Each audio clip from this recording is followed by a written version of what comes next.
Afternoon to all.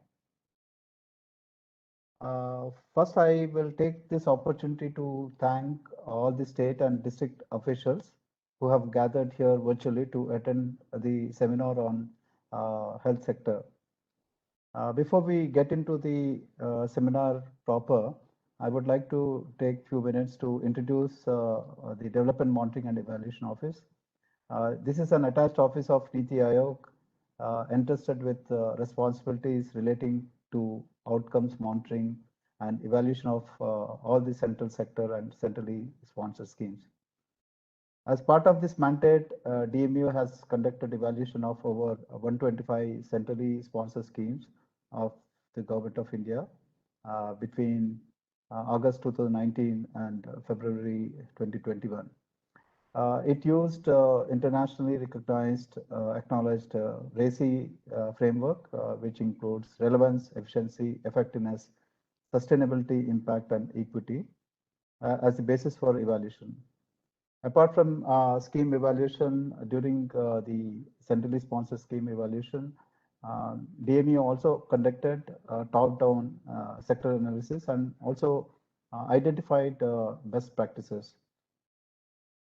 We completed all these evaluation studies in February 2021, and since then we have shared the best practices with all the state governments.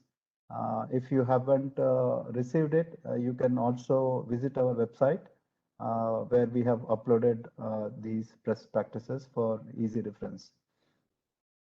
DMEO is deeply committed to strengthening monitoring and evaluation ecosystem in this country and has plans to work closely with the state governments as part of building this strong monitoring and evaluation ecosystem in this country. As part of this effort, DMEO has initiated a number of steps, including signing of memorandum of understanding or statement of intents with state governments and state level institutions. DMEO is also organizing regular webinars for state government officials as well as district officials as a part of capacity building as well as information sharing.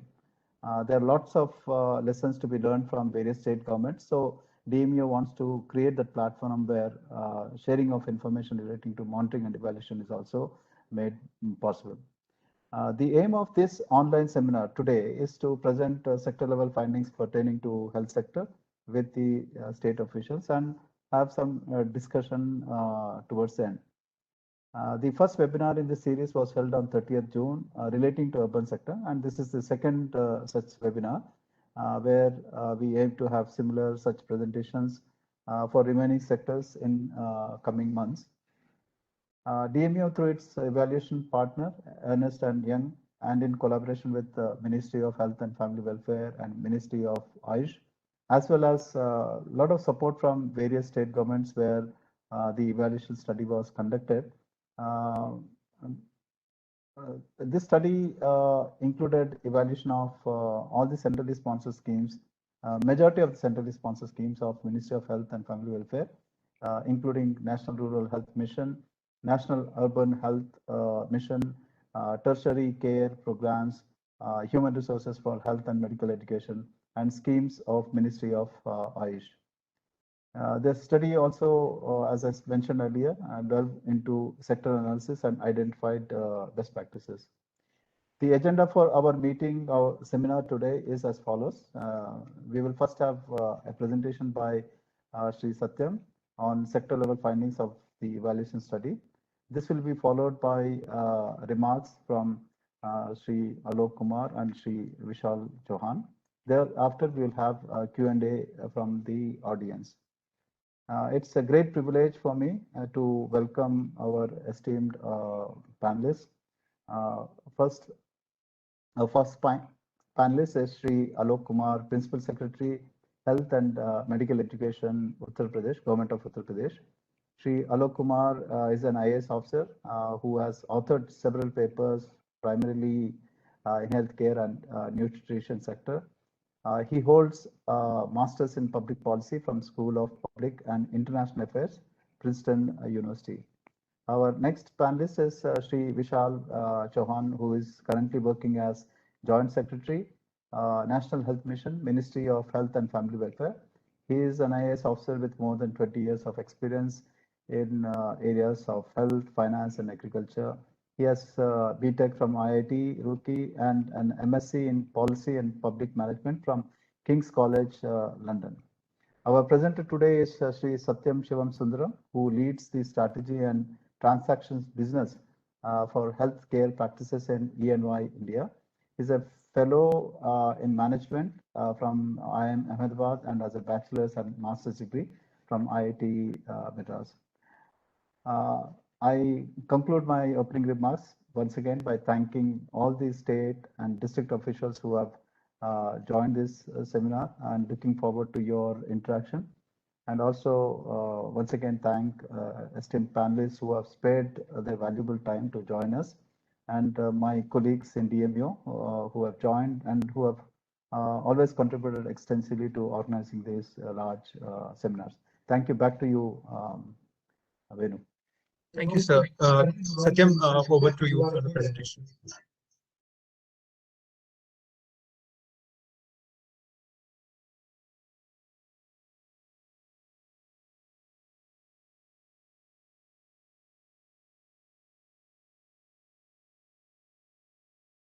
Yeah, Satyam, if you can unmute yourself and.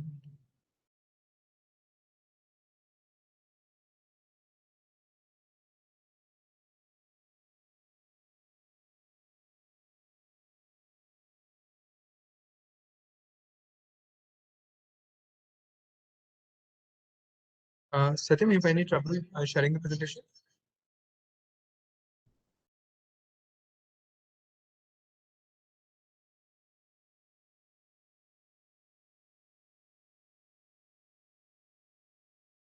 Just give me a moment. I'll just check with Satyam if there's any technical problem.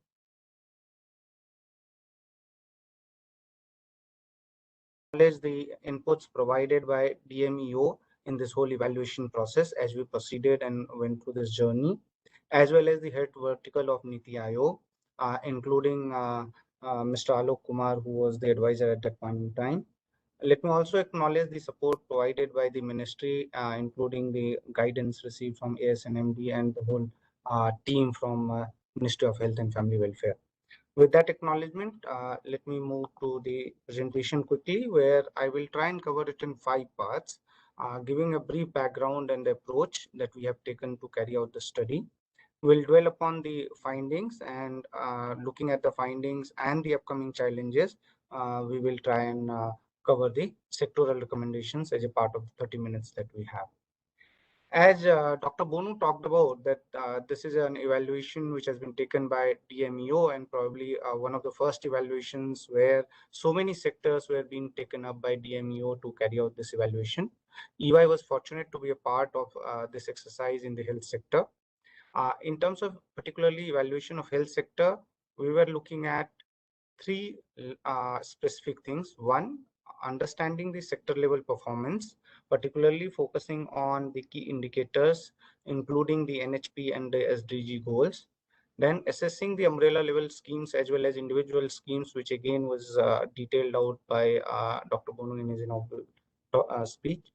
Thereafter, we looked at in terms of providing recommendations based on the findings that we had both at the sector level, scheme level, and what could be the forward-looking challenges in terms of the upcoming trends. And that's how we completed the whole analysis using the RISI framework, again referred earlier. Just as a background, as we talk about health sector, while loosely we do say that health is a subject which is largely a state subject. So public health and hospital being the state subject, the central government's role has been in terms of driving by providing the direction to the national programs and through these centrally sponsored schemes and central sector schemes which have been running. Particularly if we look at the way in which the whole public healthcare evolved in India in terms of emphasis which have been there over a period of time. It also in a way demarcates the requirement which was there at that point in time. For example, in the initial years, first 15 years post-independence, the focus on reduction of mortality, equity, and coverages. Thereafter, we moved into disease control and family welfare programs. And thereafter, in 80s to 2000, we were focusing more on the mother and child care, mortality, disease control. Then we moved into more focus around family planning and disease and communications. And today we are focusing both on NCDs, CDs, universal health coverage, preventive and promotive care. It is not to say that. Satyam, if you don't mind, with the request of the chair, may I make one small interjection, sir? Please go ahead, Alok. Sir, I've gone through the presentation. So there is one part which is essentially about the diagnostics and essentially about broadly where the health system is today. And then the last 4 slides are mostly about the recommendations. I would suggest that given the limitations of time, we should focus more on that, and that this part should be quickly covered so that we get a general flavor and then we discuss the broad solutions and way ahead. That is what I had to say, sir, subject to your, of course, approval. Yeah, thank you. Satyam, please proceed accordingly. Sure. So I'll quickly move as per that, sir. We will keep that in mind in terms of time. Just very quickly covering then in terms of approach and methodology, we focused on both the top down and the bottom up analysis, looking at the mixed method. The focus was in terms of collecting primary data in household, FG, focus group discussions, as well as facility survey. We also looked at key informant interviews, which gave us the understanding from inside view of the sector as well as the schemes. In terms of, as we looked at devising the performance in terms of sector, the focus was on looking at performance parameters under NHP and SDG, as well as availability, accessibility, affordability, quality, and governance. Similarly, on the scheme side, which we are not covering today, the focus was on the output, outcome, RECI, best practices, financial performance, and so on and so forth. We collected data from 13 states while we were doing the study. Let me then quickly cover the key findings and then move to the recommendations as suggested by also Alok earlier. So the first finding which we see is that India is performing much better than the global average in terms of the healthcare indicators, and it is actually comfortably placed to meet across most of the indicators, as we see here also in the diagram. What we see here is that some of the key indicators which we use for public health, whether it's infant mortality, maternal mortality, total fertility rate, or under 5 mortality and NMR, the rate of change that we will see between 2014 and 17 have been even higher than the previous years, and therefore the desired growth, as we see in the last column, which is required to meet the target, is lesser than even the requirement between 14 and 17, and therefore one could comfortably conclude that most probably we will meet those NHP targets, except for IMR, where the target was for 2019 itself, and therefore that's something that cannot be studied here.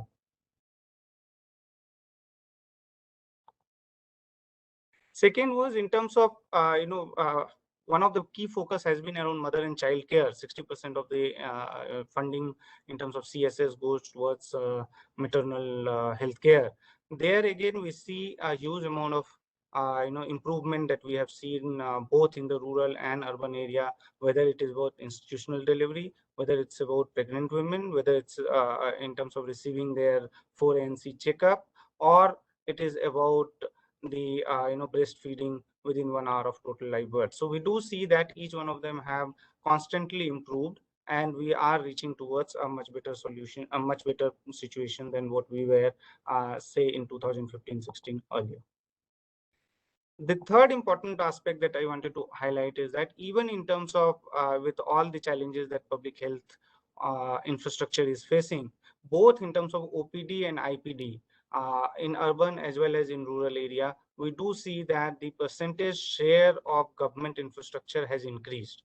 And this is both from the NSSO data as well as the HMIS data, which suggests that between 3 to 4% and in some cases 5% increase is what we have seen, and both the data are consistent, and therefore one could conclude that probably the systems that we have been adopting and the programs have been supporting in terms of taking the share higher for the public health infrastructure.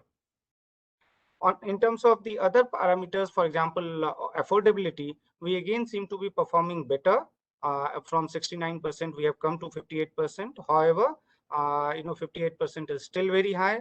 What was good to see in terms of primary data was that 51% of the households reported that they either had reduction or no increase in the medical expenditure, which is again consistent with the NSSO findings that we will show later on again. However, what is also important to look at is that 61% of the households still were spending money in government facilities on transport, drug and food, particularly when transport drugs are already available under the program as a part of the free initiatives, and therefore one could look at that. The next, in terms of affordability, accessibility and coverage as well, what we see is that it has increased, whether it's in terms of the physical availability of number of institutions, or whether it's in terms of the coverage that it has.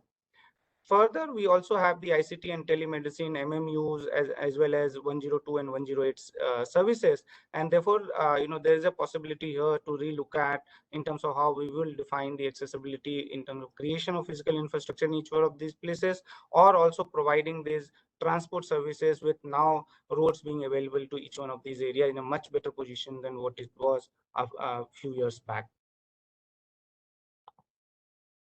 Next, in terms of reliability of the services, one of the things that have come out is that in terms of the percentage shortfall of specialists in the CHC is still high, and that's something that is a problem which is going to take some time. We do acknowledge that, and that's something is what we are showing here.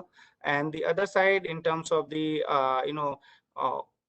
facilities which meet the norms, around 77 to 80% of the PHCs and CHCs do meet the norm of minimum number of beds. And in terms of HR professionals, as we were talking about, that's a shortfall that we do need to look at.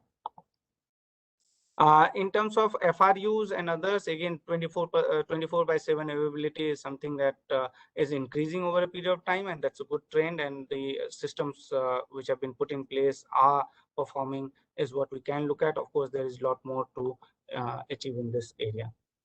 Similarly, on the equity side, as I was talking about, if we look at the numbers of the 71st and 75th round and do a comparative analysis, we'll see that by income quantile, if we were to divide the population, the 4th and 5th income quantile have seen a reduction in terms of the average medical expenditure, and that is what we saw, that 51% of the participants also talked about reduction. So a consistent thing. However, there is still a lot more to be achieved in terms of equity. Similarly, when we look at the equity, and all of us know that, so considering that the time we have, whether it's about urban-rural divide, whether it's about tribal population or gender inequality, in each one of these areas, while we are improving over the previous period, there is a lot more which needs to be done, and the systems are being geared up, and all the programs are still relevant and moving in the direction where they are supposed to support.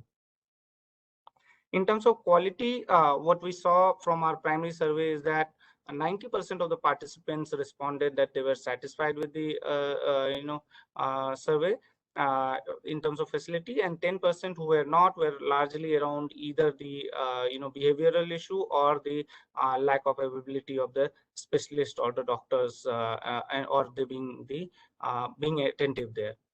However, if we contrast that with the IPHS or NQS or Lakshya in terms of where we are accreditation wise, we are far lesser. So therefore, while the expectation of the patients are far lesser, there is a lot more that is desired in terms of achieving the clinical practices that we are looking at to achieve further, and that's a direction in which, again, what we have been able to achieve through Lakshya, through NQS, whether it's about the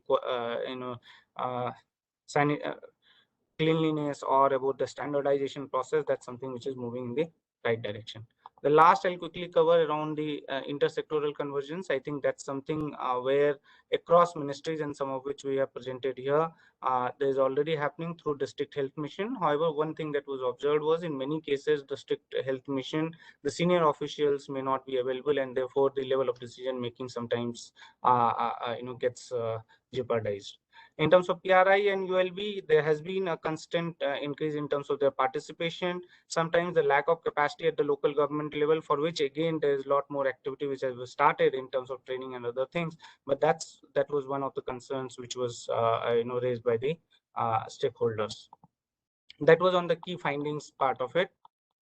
Let me then quickly come upon again upcoming trends and challenges. I think I will not spend much time on this, as These are the trends that all of us who have been working in the public health sector would understand that they are the key trends, whether it's about the double burden of NCD or about the technology penetration or the home based care that we are looking at. So with these trends that we have and the challenges that we talked about, we did come up with a set of recommendations, some of which we are just placing here at the sector level for your consideration and discussion.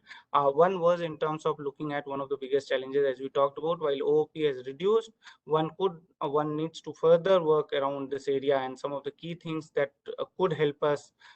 One was that free transport, free diagnostics, free dialysis, or the Jan Aushadhi Kendras, they have really worked and they need to be further strengthened. Their monitoring needs to be better, and probably that will have further on-ground implementation. The second was in terms of also looking at in some of these rural areas where we have HR issues, whether some capitation payment-based model could be looked at for outpatient services, and some of which, for example, ESIC is currently trying a model in terms of modified, involvement of those professionals. So we could look at that. The third was in terms of also ensuring quality assured services under assurance model or insurance model for a larger population than what we are doing today in a default mode. So that was on the reduction of OOP. On the second, in terms of accessibility, what we were coming up with that in considering that the technology penetration has increased and post-COVID, even that teleconsultation and telemedicine is further acceptable, one should look at defining accessibility in a different way now rather than just having infrastructure at every place. And we could look at more leveraging the technology both in terms of monitoring of the performance indicators and also in terms of adding to the accessibility itself. In terms of equity, on the demand side, I think targeted IEC activities is what we identified, which will be required for equitable services. And the second thing we looked at was in terms of the behavioral changes, where again, the local government and community outreach will help a lot, and their capacity building will be very important. The third important part was in terms of some of the difficult areas, it may be important to look at some of the localized strategies for retention of HR and hiring people on area belonging to those areas and relating to those areas and things like that, which could be looked at for strengthening, particularly in the tribal area. In terms of meeting SDG and NHP goals, we do see that, as we talked about, we are on the way to meet the target in most of the indicators. What we probably need to focus around is monitoring those far more rigorously, and we could use technology to monitor that, and stronger convergence with other ministries, which again is something in place but can further be made stronger through task force, could be looked at. The third was technology penetration, which across the theme you have already seen in terms of NDHM and other things. The second part that could also be looked at is having some challenge fund kind of a setup, which could help entrepreneurs who want to facilitate technology adoption in the sector come up and show their scalability, and that's something that one could look at facilitating that. In terms of quality, I think capacity building of healthcare workers, including ASHA, would help in terms of use of technology for data collection and common data sharing, which is again something that NDHM and other facilitations which are coming up would support, will help a lot of reduce a lot of redundancies in terms of data collection at the ground level. The last, in terms of dealing with fragmentation of services, I think one could look at private sector, particularly on the private sector side, there's a lot more of fragmentation, and one could look at involving private sector through certain incentivization model to drive efficiency and efficiency as well as effectiveness in the service quality which they provide through a strategic purchase, first based on a pilot model, and if found positive, to look at in a larger way. I think Alok sir is here, so he might talk more about in terms of missing middle and something that we talked about, the assurance model or the insurance model, where we can have the larger population being assured of the quality of services. The last two that I want to quickly touch upon is in terms of health seeking behavior as well as the medical value travel. So what we are seeing is more and more people are focusing about promotive and preventive care, and our health system, particularly the public health system, also then need to gear itself towards being able to attract and provide the services which are more inclined towards these health seeking behavior people in terms of preventive and promotive care. Similarly, in terms of medical value travel, I think India has been a great destination pre-COVID and will probably be again a big destination. So we should look at Heal in India as a campaign, as well as one of the areas which we figured out as a challenge was the facilitators who are involved in this whole process are not today regulated, and that seems to create a certain level of challenge in terms of quality of services which are given. So they may be accredited by NABH or any such similar agencies which may be thought through. So with that, I think I'll take a pause and back to Wayne. Thank you very much, Satyam. Thank you for that. And if you can unshare the screen, probably we can come back to the panel discussion. And I would now request our DG sir to initiate the panel discussion and take it forward. Over to you, sir. Yeah. Thanks a lot, Satyam, for very crisp and good presentation. This presentation was largely to set the stage. Now, health is largely concurrent. Central government and state governments have to closely work to achieve best outcomes. There's no one better than Alok to talk about the roles of central and state, and also within this context of the findings that we have presented here. Alok, you have been at the Niti Aayog, evolving, supporting various institutions and policy development.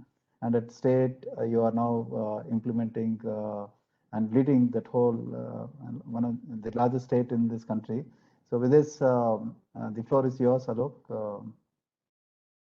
I think I would like to disagree with you at one point. I think Vishal is much better than me. He was part of the same team UP chess and he bloody beat me black and blue. So I think he's definitely better than me. So ये इस बात पे मैं सहमत नहीं हूँ.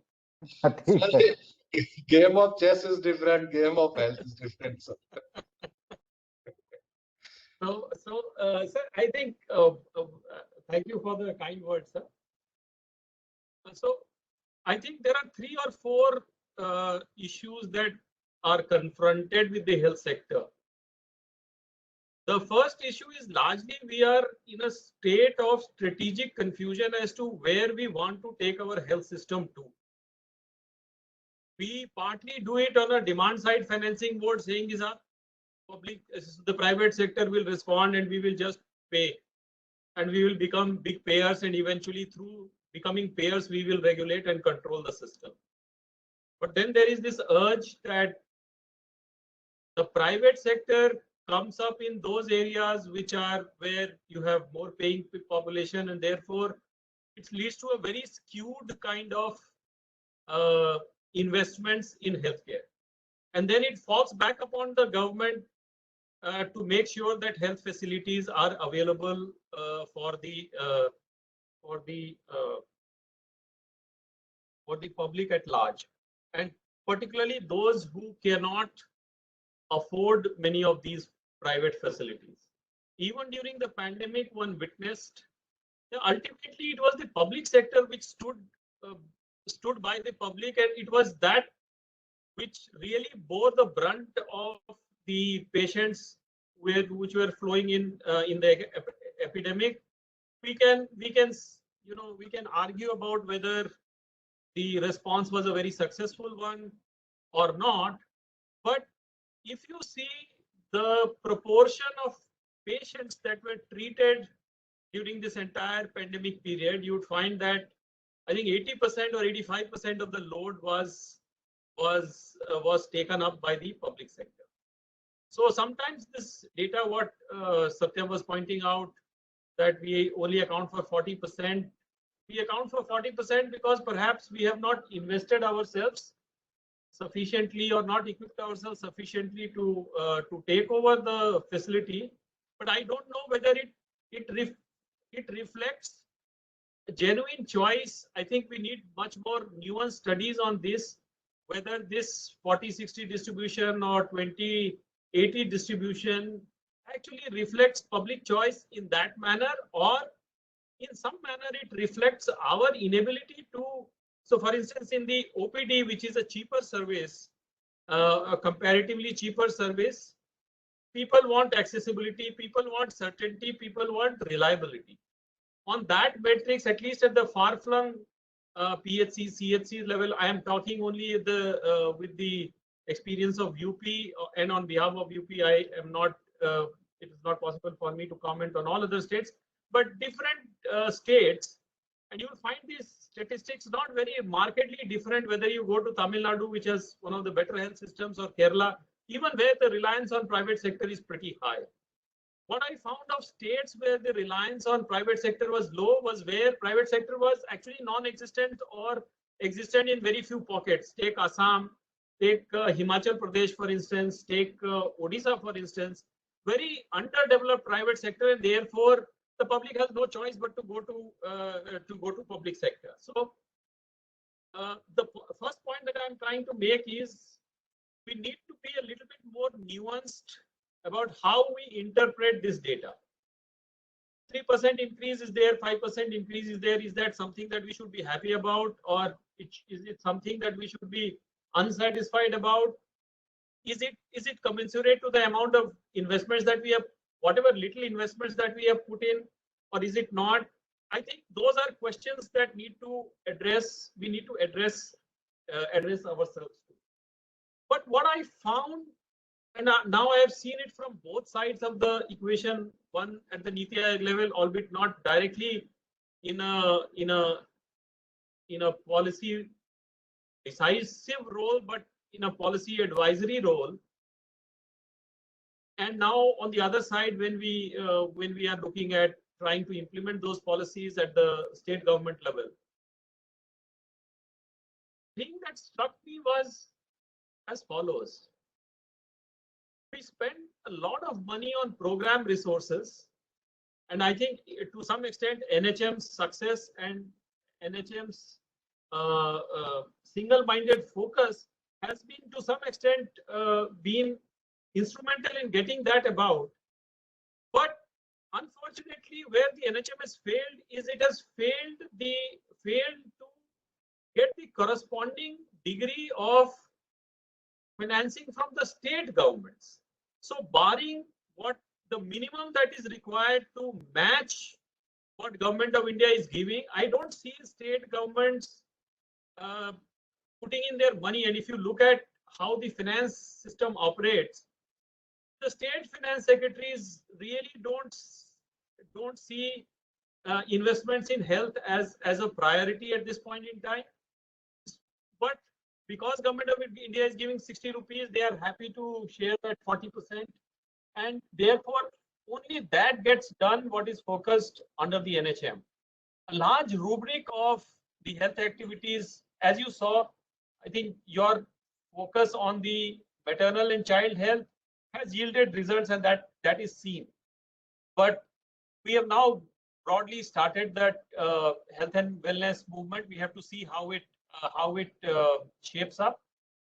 But the Government of India will need to, I don't know how we get state governments to invest more in health, because clearly you see if you have to bring down the out-of-pocket expenditure on health, you have to do something about the government expenditure on health, and this is applies both to the central government and the state government. Now, the 30% increase in the budget, a so-called 30% increase in the budget in this financial year, most of it is going to the Jal Jeevan mission, which has been clubbed as a health investment. It is a health investment in some senses, but it's not really the kind of investment that would increase the availability of health services, both preventive, curative services at the ground level. So that is one part, which is how do we get states to invest more? And I think some of these initiatives, for instance, one of the initiatives is getting a medical college in every district. Now, look at the scale differences. When we have the same 300-bedded district hospital, we sanctioned 200 posts for that. The same 350-bedded, 400-bedded medical college, we sanctioned 1,400, and 1,400 is a barest of minimum which is required as per NMC and partly IPHS norms. So the quality of service will definitely be different if you sanction 200 people for the same number of beds as you sanction for 1,400 people for the same number of beds. So the point I'm trying to raise is that a resource constraint is a major issue, and unless we face this squarely, there is no getting around this idea that, you know, with minor tinkering in the financing structure, we will be able to finance the health infrastructure and make a market difference on the out-of-pocket expenditure. That is point number one. The point number two, which I want to say is, if you look at other infrastructures, look at power. Not that I'm saying that they are performing excellently or road structure. Look at the kind of investments you have created in terms of bringing the brain power, the brawn power, and also the kind of human resources in those managing the projects. So in roads, every state has a National Highway Authority, State Highway Authority, State Expressway Development Authority, and so on and so forth. NHM did try to bring in some expert manpower, but in terms of getting the logistics right, the logistics in terms of drugs, diagnostics, warehousing, supplies, equipment procurement, maintenance of those equipments. Sadly, the directorates which were designed in the late 1900s, 1800s, and with minor tinkering continue the same way. Even NHM, while it brought out the National Health Mission, it created a instrument for the flow of funds and also monitoring of some outcomes. But in terms of bringing the expertise to the directorates, I don't see that happening. Equipment procurement is almost an impossible task. And today we have set up medical supplies corporations. We have a very successful example in Tamil Nadu. Rajasthan is catching up in some senses. Other corporations are doing.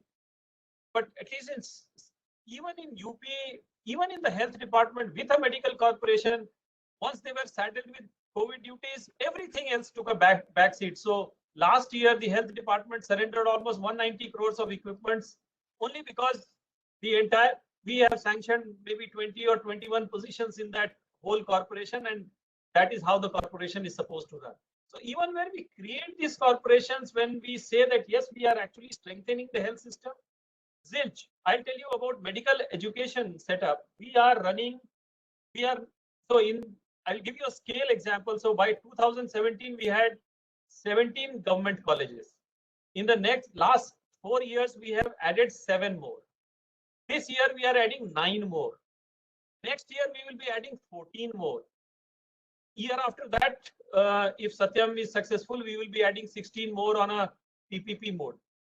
Now, think about the scale of expansion and scale of operations. My directorate remains the same.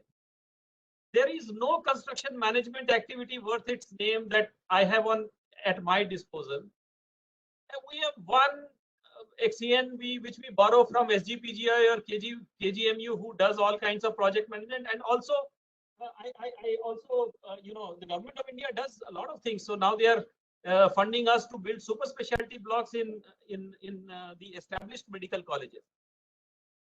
Who will do the procurement? Who will do the construction management? Who will do the IT management? Zilch capacity building is there. So I think,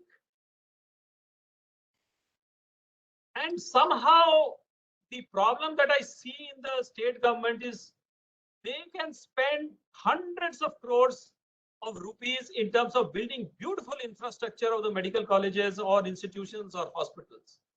But when you go to sanction one post, so I have 4 paramedical colleges sitting idle because the building has been built, but 4 years we have not been able to convince our finance department to sanction the positions.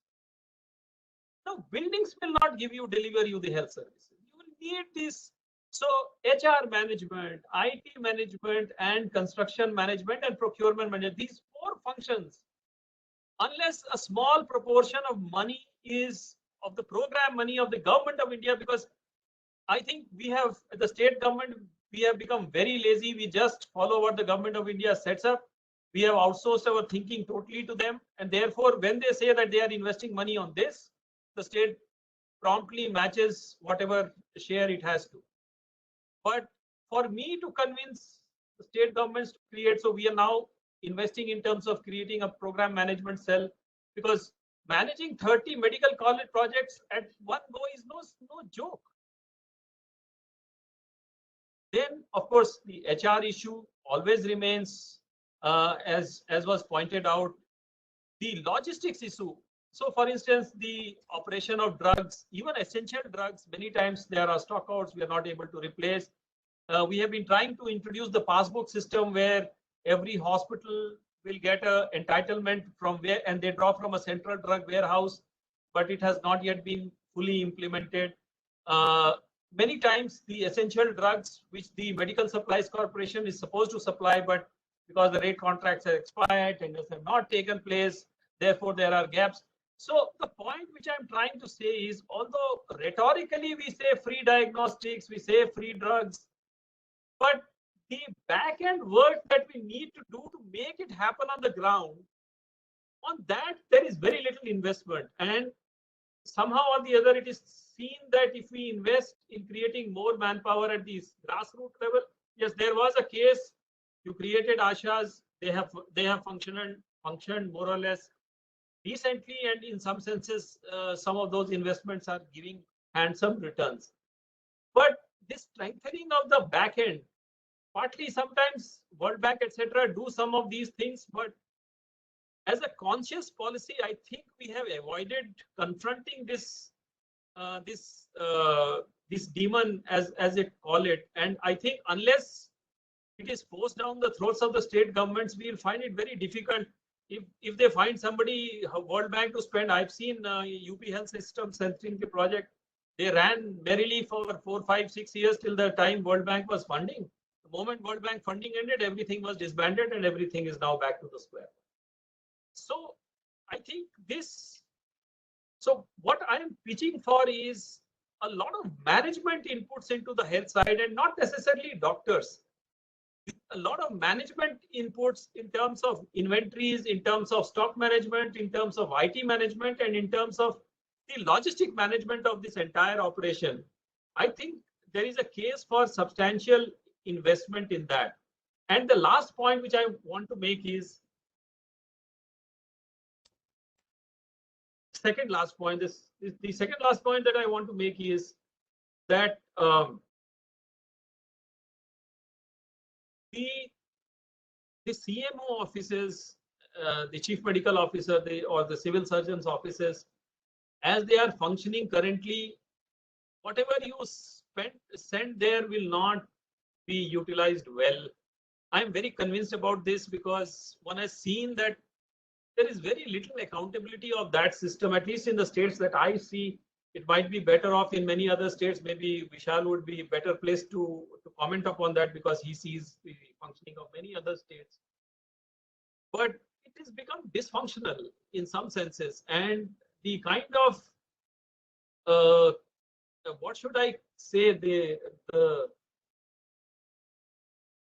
clerical stranglehold on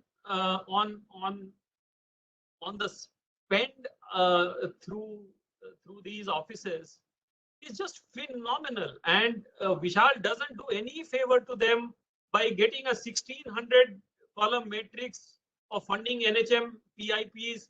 It becomes dysfunctional at the ground level, and actually it gives the tyranny to these babus to really dictate on the doctors who are actually clinical specialists but are not trained on financial management issues. And it really slows down decision making to a level where everybody feels helpless about spending the money. And wherever that bloody fellow babu has an interest, and they unfortunately are there in the system for 20 years, 30 years, many of them never get transferred in their whole lifetimes. The CMO, unfortunately, that poor fellow is there for 2 years, 3 years. He's answerable to everybody and has very little control over the system. Unless we do something about those things, the quality of spend will continue to suffer. And I think the case, and the last point that I wanted to make is also the issue of fragmentation of the system.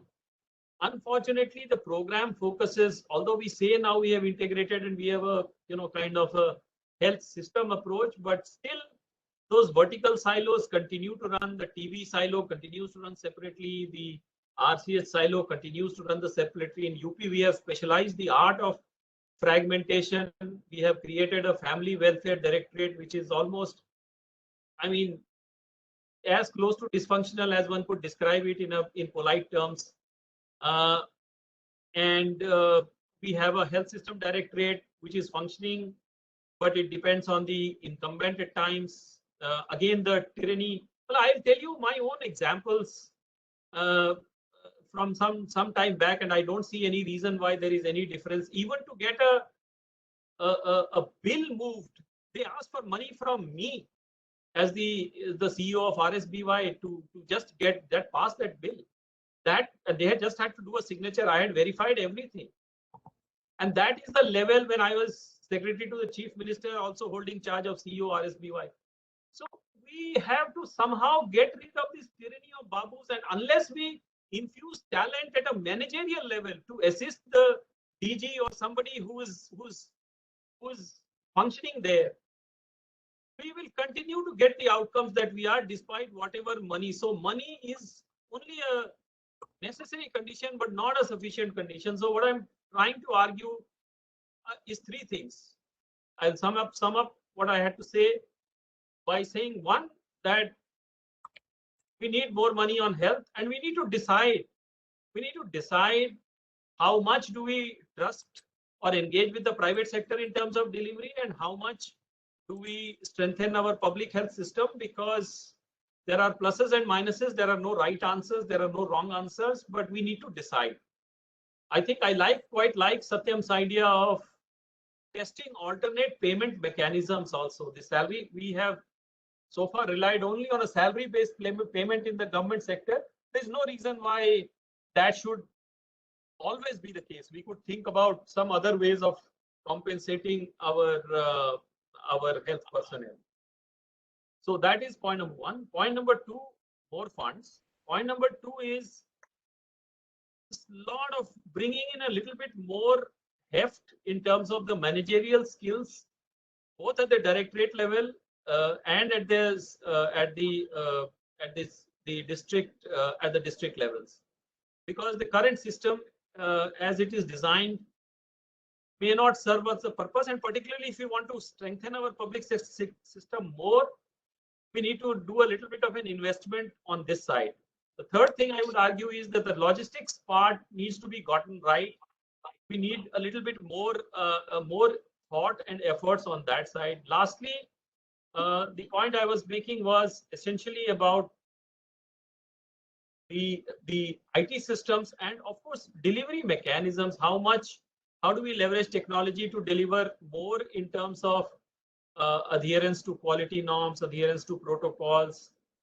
Part of it will be coming once we get the NDHM architecture in place, and once we start getting the digitized data, we can have a little bit more prescription audits and so on and so forth. But largely the question is, can we? So I don't think if you talk to an ordinary man on the street, they would be very happy to go to government facilities, provided they get an assurance of reliable services and all other. When we say reliable services, it means HR is there, equipment is there and functioning, drugs are there, diagnostics are there. If we get these four right, even with a little bit of a more shabby atmosphere, you don't have a marble floor, they are willing to accept it at this point in time. While not saying that we should not have marble floors, but even with a mosaic floor, they are happy, provided the services are there. And lastly, I think there is a little bit more to be done in terms of, we saw cases. I was trying to, sir, find out how many children die in our SNCUs, and we were trying, and we went back to the families, what really happened. In many cases, the cases were spoiled by the private sector, not by the government sector. When they went to the government sector, they got the right advice, but the nurse or the doctor had very little time to spend with that person, and therefore they did not get convinced, and the behavior was atrocious. So a lot of it also need to be training our people to interact with poor illiterate patients, having a little bit more patience. Perhaps they are overloaded. I don't know that. Some time motion study needs to do, but implicitly people have greater trust on public systems provided they are able to respond and work well. And when we see that the entire government was behind the COVID management, we saw people working, we saw patients coming. Then of course there would be always be scope for improvement, but largely the public sector acquitted itself fairly well in this last bout of pandemic, given the resource constraints that they work under. So it is possible. We need to take decisions, and right now is the time, because there is an unprecedented focus on health. Political people are willing to at least consider the demand, if not agree to it, all of it considerably. But these 4 or 5 things need to be pushed at the Government of India level, because I find that the state governments will generally follow suit, provided Government of India takes the lead. And unless we do these 3 or 4 critical gaps, more money into the system may not result in better outcomes. Thank you so much.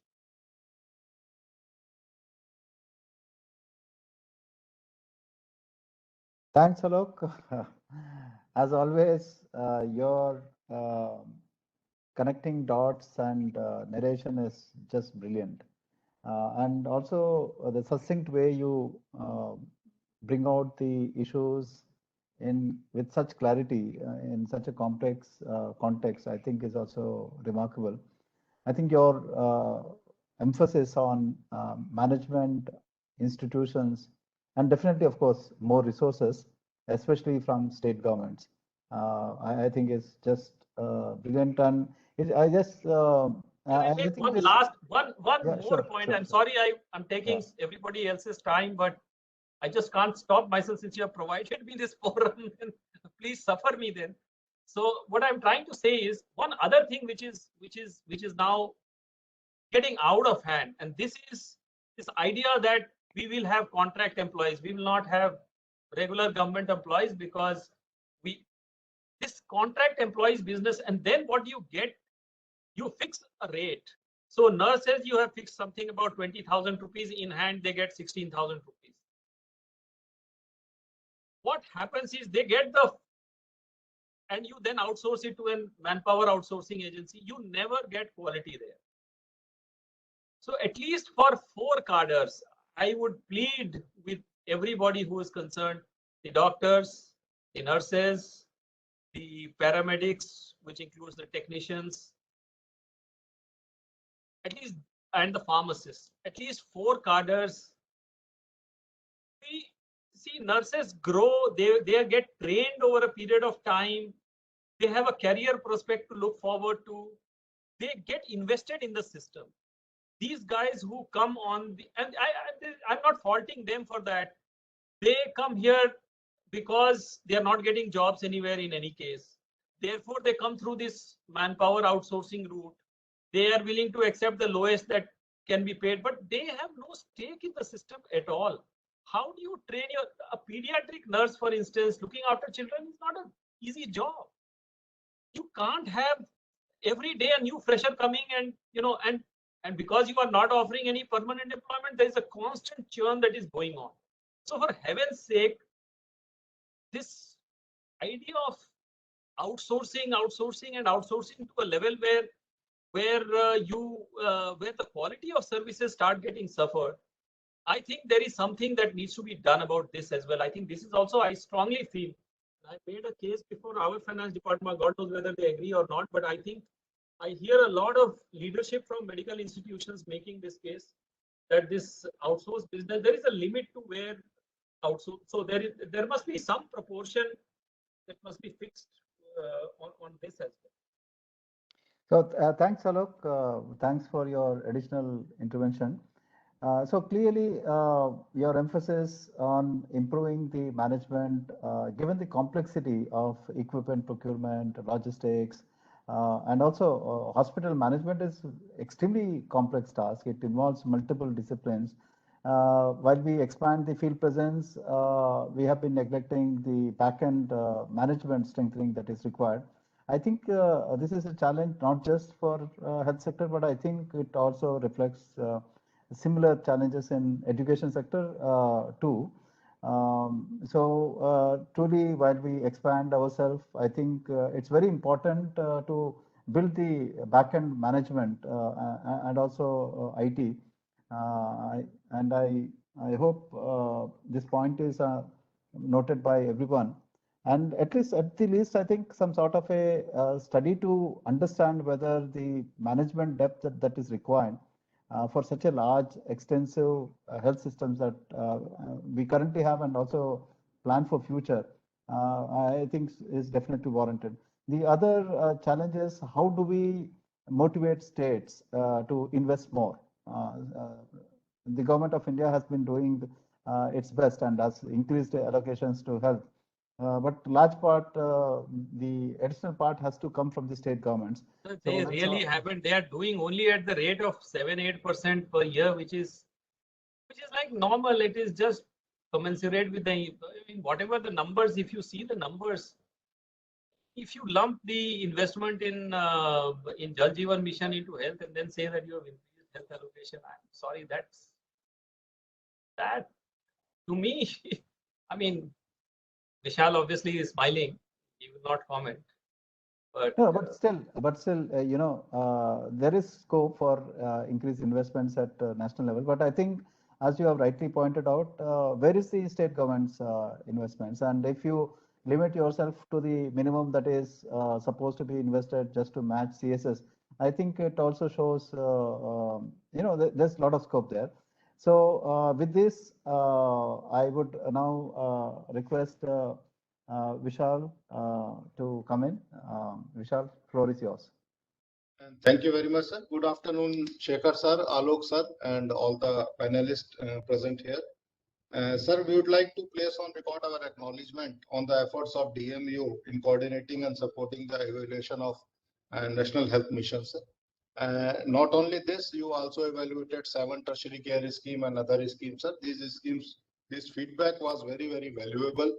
And we are taking a lot of steps based on the feedback given through these evaluation reports. And we also feel that these reports have been strengthened by the openness with all the parties discussed and the observations and moderated and refined recommendations based on the evidence. Sir. So that was very, very useful, sir. I would like to comment on few of the aspects mentioned in the report. Sir, one is that now we are going full-fledged for the expanded service at the Health and Wellness Center. So far, we were providing 7 services, but now we are going for 12. So the training module is out. States are giving training to the medical officers and staff nurses and all. So we will see that by end of this year, a lot of this expanded package of services will be initiated. Sir, out-of-pocket expenditure, yes, it is very high, though there is a decline, and though the next national health account is not out, but we are getting some positive feelers, and very soon it will be out. And the message we are getting is that it has come down, so that's a good news to share. Of course, there is a talk about low expenditure of the NCD. Yes, that's fully agreeable. And now, as this expanded package of services will roll out, it will have mental health, it will have ENT care, it will have dental care, and besides that, the diabetes and hypertension and all these things. So our expenditure will surely increase as far as the NCD is concerned. Presently, it is low. And we have seen with the MCH and RCH experiences, the more we invest, the better results we get. So, of course, the expenditure on the NCD has to increase, and it will increase. There is a talk of infrastructure, and Alok sir was also talking about that we should have more investment in the health. So, sir, you are very well aware that 15 Finance Commission recommendations are out. So, we have some 25,000 primary health sub-centers which are buildingless, which are running in rented premises or running in some places. So, I think 15th Finance Commission is going to address this problem partly, and also we are very happy that Now, PMASBY is also announced by the Honorable Finance Minister in the Parliament. So, both these schemes put together, we are 100% sure that if, this problem of infrastructure, at least where the primary centers are not there or the sub-centers are not there, will get resolved to some extent.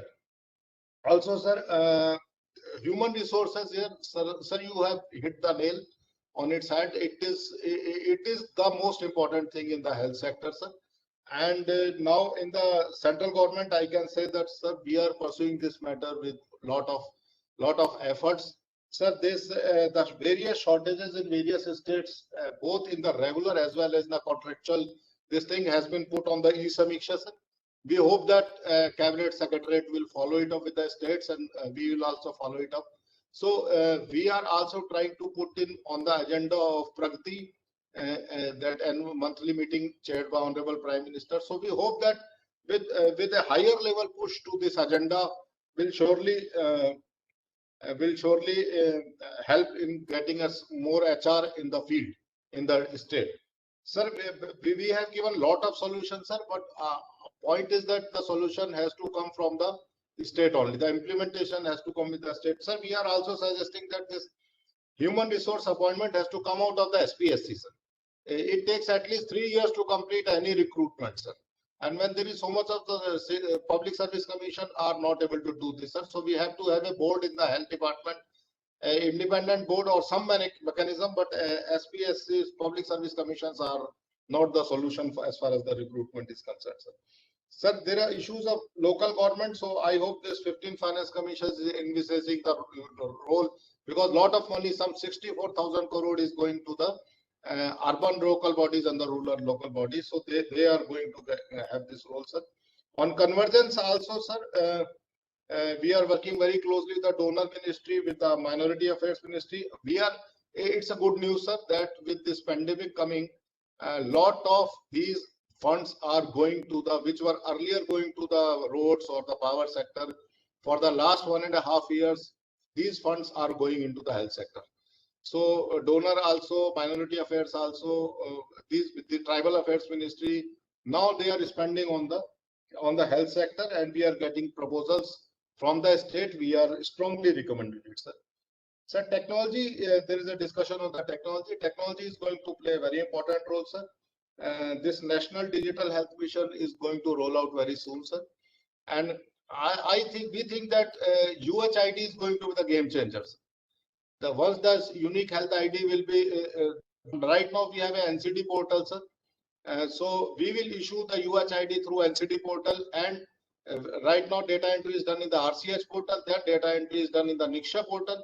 So if everything is got connected, so we'll have convergence of the various schemes, and also it will be much easier.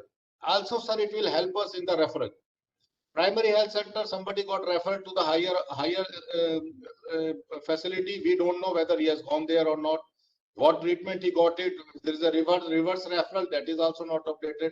So we are able to link with the unique health ID, sir. This is going to be a great help.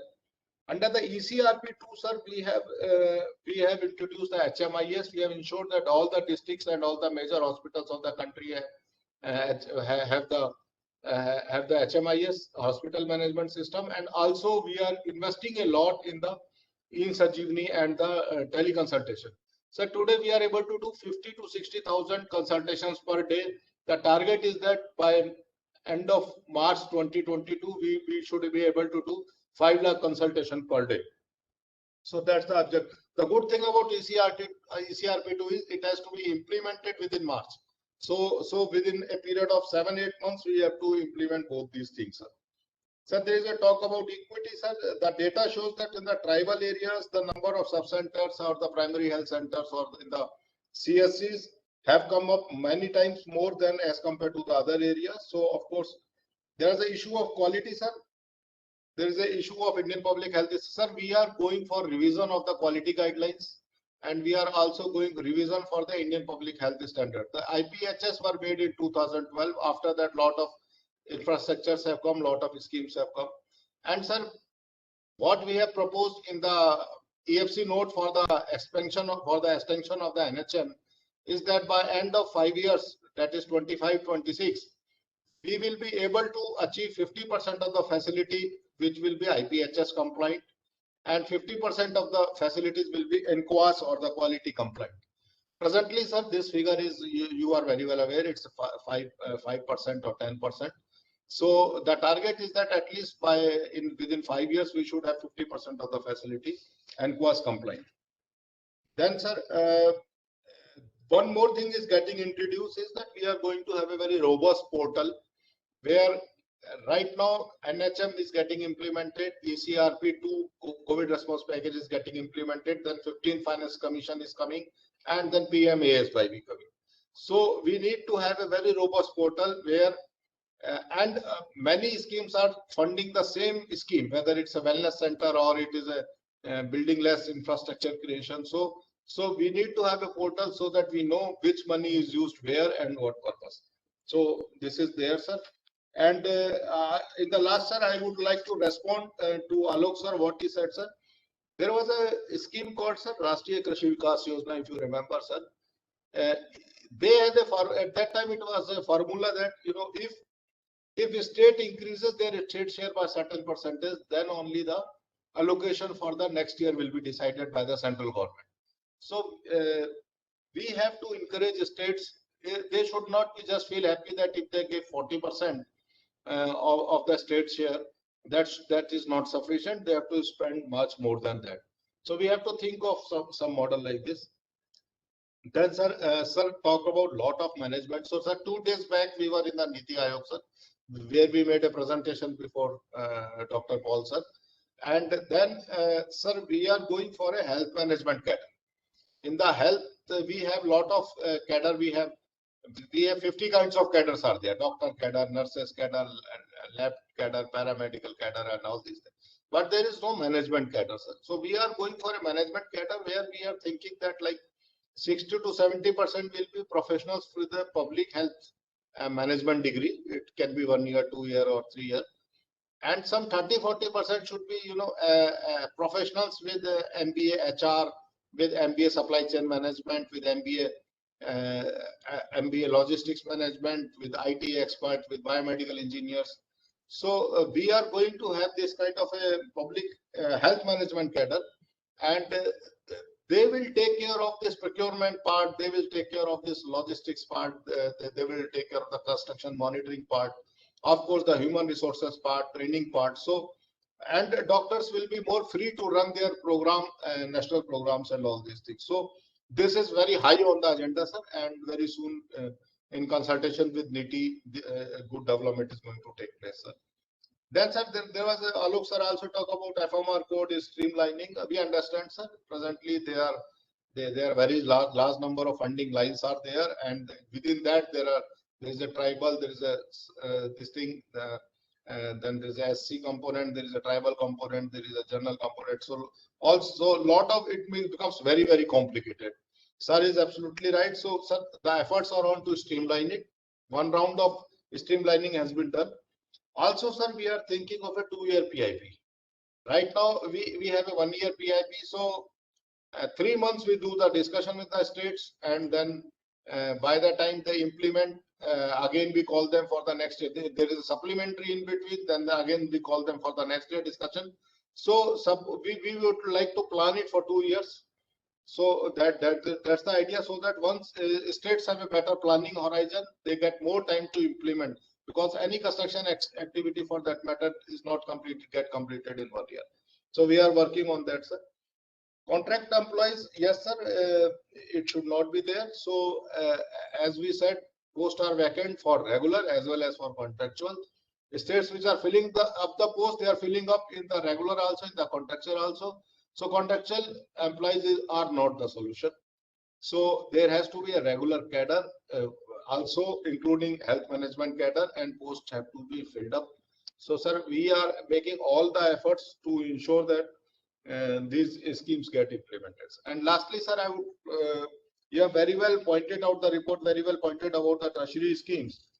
And sir, biggest roadblock in the tertiary scheme was that reimbursement modes. States were not investing on their own because central government will reimburse them at a later stage. So because of this, evaluation report found these schemes are very, very useful. But because of the reimbursement, so this EFC, we are hoping that there will be a normal funding pattern will be there, sir. So with these words and my comments, sir, I answer. Thank you very much for giving this opportunity, and thank you, sir. Thank you, Vishal, for a very elaborate presentation, and also responding also to Alok's specific inputs on management, strengthening, and other aspects. So thank you. We also, among the participants, we also have Mission Director, NHM, from Government of Madhya Pradesh. He also wanted to give some of his insights. So I request Mission Director from Government of Madhya Pradesh, Shri Bharatwaj, to unmute and please make his views, express his views.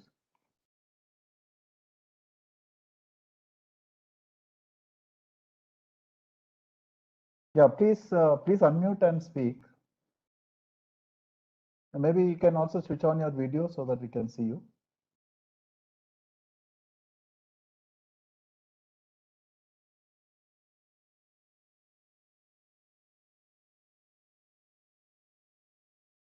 So looks like we have some technology issue there while Mission Director NHM Madhya Pradesh tries to resolve it. Any quick responses from you, Satyam, based on the discussion so far, before we open up, request Venu to come in to lead the question and answer session. Sure. Thank you so much for the opportunity back. And I think it was a really enriching discussion, both from So Satyam, just a minute, maybe you can hold. I think Mission Director from Bhopal is online. Can you please speak, Mission Director Bhopal, sorry, Government of Madhya Pradesh.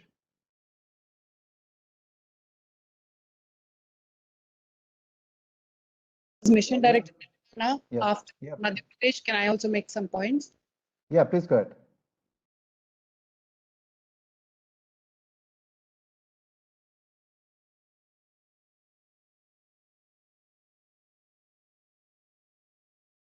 Yeah, please go ahead, ma'am. Good afternoon. My name is I'm Commissioner MD and but one of the things that could have been studied, as Alok sir was saying, that public healthcare system is a vast body. You have the first referral, then you have the tertiary care, then you have the education line. So I thought we should have looked at the strengths and weaknesses of the public healthcare system, because we do have a lot of strengths as we do the weaknesses. I thought that the study did not really bring out what the weaknesses and strengths are. So straight out, I can tell you that public healthcare, the primary healthcare system has a lot of strengths, our ASHAs and our ANMs. And as Vishal sir was just pointing out, the health and wellness centers, I can tell you straight away that they're bringing in very, very dramatic kind of results, because at the sub-center level, you now have a trained nurse, and we in Telangana, we are now having doctors who are actually person by person, we are able to say. For example, I was in the health and wellness center yesterday, and that nurse at the sub-center level was telling me that she's doing palliative care for 9 patients, and she's able to tell you the details she's doing. So we are actually now, through the health and wellness centers, are able to reach the last point of service operating with. So I think that is a that we weekly the continuum of care. There is no dialogue between the primary health care and the first referral and the tertiary. They're all operating in silos. So I think that is a huge weakness. Another weakness coming from Telangana is the urban health. Urban health, it has no discrete borders, it has migrants, it has all kinds of vulnerabilities. So it suffers from a lot, and then we do not have extension workers like ASHAs and ANMs and other people. And so we need to really work out the strategies and, as to how to we reach out. So I think we should have looked at the strengths and weaknesses a lot more than we did. The other big weakness is the regulatory framework. We talk about the private sector, the role of private sector, we are talking about the public sector. Now, in a country like us, we need to have a very, very robust regulatory framework from which we look at the private sector. Now, the recent pandemic has seen the private sector go completely amok, and we were looking helpless. You know, patients are being charged 25 lakhs, 30 lakhs, and you have this poor DMHO sitting and trying to, regulate somebody. So there is a very weak regulatory system. So I can go on and on, but broadly, I think that unless we look at our strengths and weaknesses, we need to strengthen our strengths more and try to address the huge gaps which are there. We cannot look at public health system, healthcare system in one definition and talk about it. So that is one thing, sir. And I thought that some of the observations were far too general. I'm sure your study brings out a lot more, like a lack of women physicians. Now, in a state like Telangana, we do not have a problem with lack of women physicians. So the truths for each state now, in this time and age are very, very different. Now, Alok sir had raised the issue of equipment policy, procurement policy. Now we have all of it in place in Telangana. The IT management, it's completely digitized.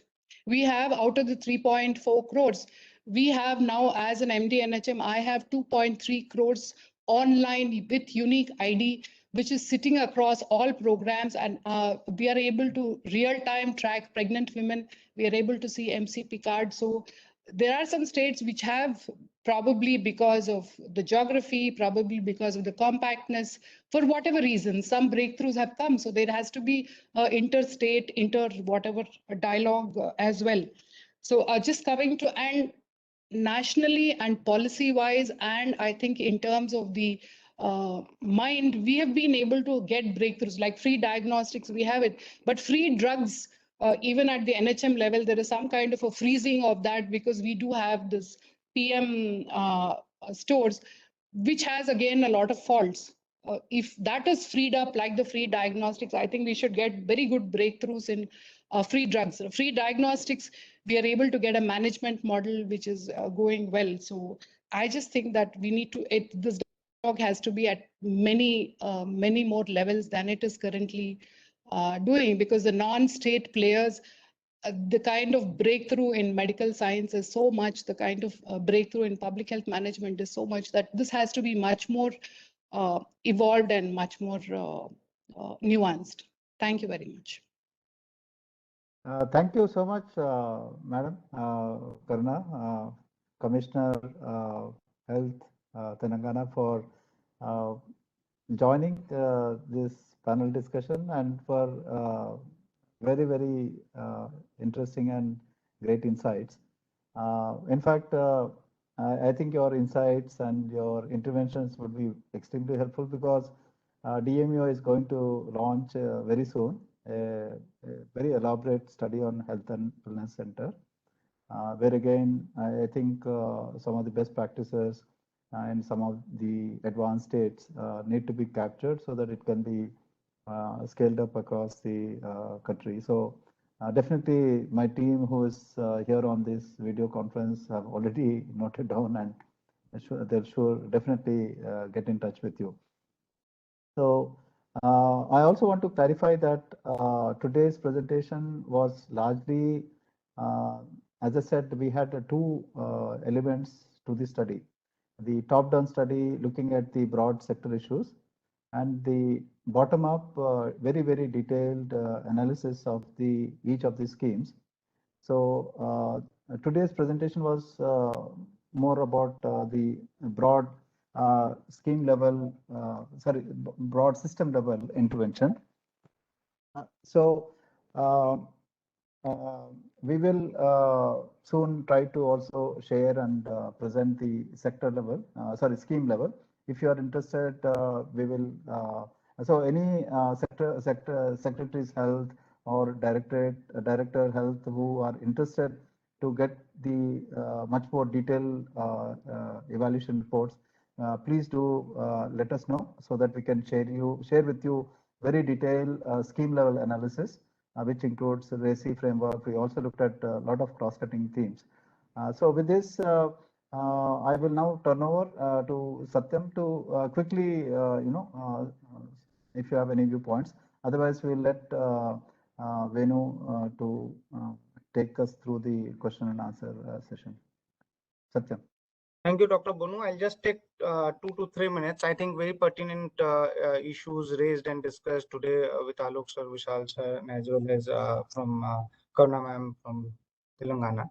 I think first thing that I wanted to point out is I think some of the questions that Alok sir raised, where if we were to look at one of the evaluation frameworks, and classic ones would be probably to fall back on Fisher. When he looked at 2 orders of evaluation, at first order where he looked at the technical analytical level of evaluation, where we worked around the scheme verifications, then the contextual discourse, and at the second order looking at the systemic and the ideological discourse. And I think a lot of questions that Alok sir posed and we do need to answer is around this ideological discourse, whether it is about what percentage 60-40 or 80-20, what percentage of patients on OPD and IPD do we need to have in the government sector, and what investments do we need to make, preventive versus promotive care. It's an ideological level of discourse in terms of evaluation, and one must need to look at that, and we further need to debate with the states and probably arrive at something. And once we have a buy-in around that, it will be a great focus. So far as all of us limited ourselves to the first order, largely around the technical analytical, probably some of those questions may not get answered today. Specific questions, specific points that sir raised, and I had a few suggestions around. I think HR issues, which was so eloquently pointed out by Alok sir, particularly looking at both from the as advisor earlier and now as the principal secretary. There, one of the things which have been done across different countries, in some of the other countries, is also in the private sector, not only in the government, is that even competing private sector facilities have looked at providing managed services together at the back end. So some of these services, when we were talking about was the logistics issue or some of the other issues that we pointed out, and we talked about the management cadre, we could also look at managed services being provided just for drugs or for some of the other things that we are looking at up till PHC or substantive level. That's something which can be done through private sector involvement in a managed service mode. That's one point that I wanted to bring out. Second point I wanted to talk about was in terms of resources, particularly in the short term, where those resource challenges are not going to go. Irrespective of whatever incentive mechanisms and other things we do, because the resources are still limited in terms of manpower. Therefore, the way to handle could be to look at how do we pool these resources, and pooling of resources with the help of both the technology, wherein using a lot more of telemedicine and teleconsultation, particularly at the lowest level, secondary care level, that we could will help us ease out a lot of capacity which is currently unutilized, or we will say not effectively utilized in some of the sectors, some of the areas. Second, also to try and get private sector, where I had talked about the ECIS model, and look at whether some of those capitation models could help us in the public sector in terms of driving and getting the private resources which are available hooked onto our system and support those services. The third issue I just wanted to comment and then close on that was around the management capacity of the state. And I think that's a challenge, and that's a challenge which is duly acknowledged both by the states as well as at the central level. Has also been the way over the years programs developed and got done. And it is a challenge which is across not only health sector, but many other sectors. Now, these again will have to be probably dealt with at 2 levels. One, in terms of creating standard processes which can help and answer some of the questions that state after state keep dwelling upon, whether it's procurement related issue, whether it's specification related issues, and can be easily dealt with. That's one. And second, of course, would be to try and have more and more capacity building exercises at different levels driven by the center, which can help us create that capacity building. Last, I'll close with I think where was discussed is at when we are doing that analysis at the second order of evaluation, probably one could also think of, and it's a matter of discussion and debate, whether we need to look at a roadmap for each of the states in the healthcare domain itself, a 20-year plan, 30-year plan, looking at the specific strengths and weaknesses that were being pointed out, and therefore customize our requirements both in terms of the funding that comes from the center and the investments that are desired from the state side. And that would help a lot. Today, those 30, 35, 20, 30 years of visioning is something which may be tacitly there, but those dots don't get connected, and therefore may not actually be in coherently there over the decades. So that's the last point I have. Back to you, sir. Thank you, Satyam. So we are just running out of time, so maybe we just have enough time for a vote of thanks. Venu, back to you. Thank you, sir. Thank you very much. And thank you, Satyam, for that insightful last remarks. I would like to especially thank DG Sir, Vishal Sir, and Karuna ji from Telangana for this conversation. In the interest of time, as Sir said, we will not be able to take forward the Q&A session, but hopefully we will be answering these queries over email. And if there are any pending questions that you have in mind lingering around, you can write back to us at state-dmu-niti@gov.in. The email ID has been posted in the chat box. With this, I would now request our director Srivastav ji to give vote of thanks. Over to Srivastav. Just before Srivastav ji, I also would like to request all the participants, whoever is interested, government officials interested to get a copy of our very elaborate detailed report. We would be more than happy to share it with the state government officials. So please send an email. We will respond back. To you, Srivastava, for vote of thanks. Thank you, sir. Thank you, Venu. It's my privilege to propose vote of thanks. I would like to express my gratitude to all panelists for their presence and contribution to make this webinar a great success. I extend my gratitude to Alok Kumar, Principal Secretary, Department of Medical Education, Uttar Pradesh, and Shri Vishal Chauhan, sir, Joint Secretary, Department Ministry of Health and Family Welfare, Government of India, to take out time from their busy schedule to grace this event. My sincere thanks also to Madam Karuna, Commissioner Health, Telangana, for joining webinar and sharing valuable views. I would like to take this opportunity to thank Sri Satyam Sivam Sundaram, partner ENY, for sparing his valuable time and presenting key insights of health sector. I would also like to thank DG sir for his constant guidance and support. The online webinar today is the result of our deep commitment for strengthening capacities of health functionaries as per the vision of Niti Aayog for cooperative and competitive federalism. I would also like to especially thank Principal Secretaries of Planning and Health Departments of state governments for their cooperation and support. A special thanks to all participants from ATIs, team members of health departments and MNE nodal officers from DES as well as district authorities from all the states UTs who have joined here today. I hope that today's session will help you in coming up with new ideas for your individual areas of operations. I would like to mention that we have shared a compendium of best practices and sector report with the state governments, and same is also available on DMEO's website. At the last, let me thank my state matrix team led by Venu and Param and entire DMEO team members, state nodals, who made this online webinar happen. And just to mention that this is second in series of a webinar on sector presentation by DMEO. The next webinar will be held on 24th September and would focus on agriculture sector. We will be sharing the details soon over the email. So thank you once again for joining the today webinar. Have a nice day. Thank you very much to all the participants. Thank you, sir. Thank you. Thank you.